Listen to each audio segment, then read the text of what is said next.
Assalamu alaikum dear viewers and welcome back to the ULD teacher with the new lesson. In today's lesson I will teach you some important words. To get strong with it, your word side. بیا درته هر کله وایم د ULD teacher YouTube channel لاره امید ده چې راته روغ او جوړ به وئ او تیر شوي درسونه به مو په زده کړي وي.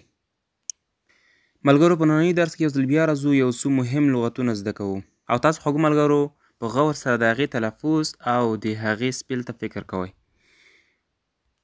خو ملګرو مخکې له داسې شروع کولو څخه ستاسو څخه یو خواهش او درخواست کیږي که چېرته مو د زموږ ULD teacher YouTube channel نه وي در سره سبسکرایب کړی نو تاسو په ډېره مهربانۍ سره د ULD teacher YouTube channel در سره سبسکرایب کړئ تر څو هره ویډیو چې موږ اپلوډ کوو تاسو ته په اسانۍ سره در ورسیږي.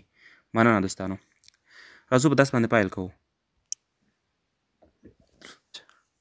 لومړنی لغت man معنی سړی سړی. The second word woman معنی ښځه ښځه. دریم لغت boy معنی هلک هلک. څلورم لغت girl معنی جینۍ. پنځم لغت city معنی ښار.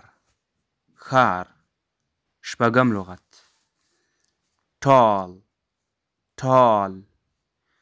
معنی اوږد. اووم لغت short معنی لنډ. اتم لغت expensive معنی قیمتي یا قیمت یعنی کوم شی چې قیمت وي قیمته بیه ولري قیمتي. نهم لغت inexpensive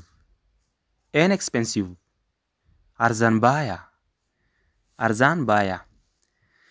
د قیمت د expensive او د inexpensive په منځ کې فقط دومره فرق دی چې په expensive کې ساده لیکل شوی دی ان په سر کې نه دی راغلی خو په inexpensive کې فقط in په سر کې راغلی. تاسو ته معلومیږي دلته د تلاسپیل څخه تاسو ته شاید معلوم شي. نور آسان یو ډول خبره ده. لسم لغت near معنی نږدې. لسم لغت یولسم لغت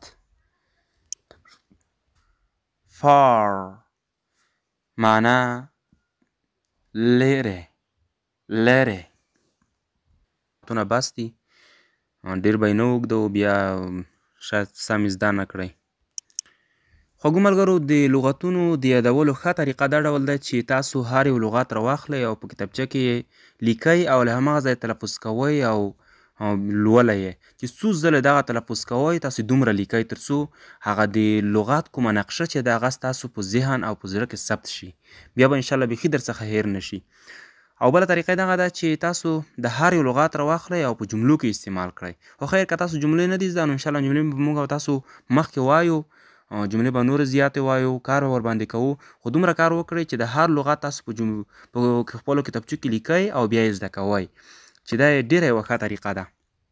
او بله خبره ګرانو لیدونکو هغه ملګري چې همدا اوس زموږ د یوټیوب چینل سره یوځای شوي دي او غواړي چې زموږ تیرو ویډیوګانو ته لاسرسی ولري نو تاسو داسې وکړئ چې زموږ د ULD teacher یوټیوب چینل د پروفایل په عکس باندې کلیک وکړئ هغه کښېکاږئ د پروفایل عکس.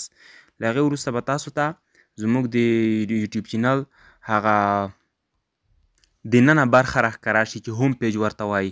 هغه ځای کې انشاءالله تاسو په اسانۍ سره د ULD د انګلیسي زده کړې کورس ته لاسرسی پیدا کړئ. هلته موږ انګلیسي زده کړې کورس هلته پروت دی تاسو انشاءالله په اسانۍ سره پیدا کړئ. بیا تر بیا د الله په امان and thank you very much for watching the video.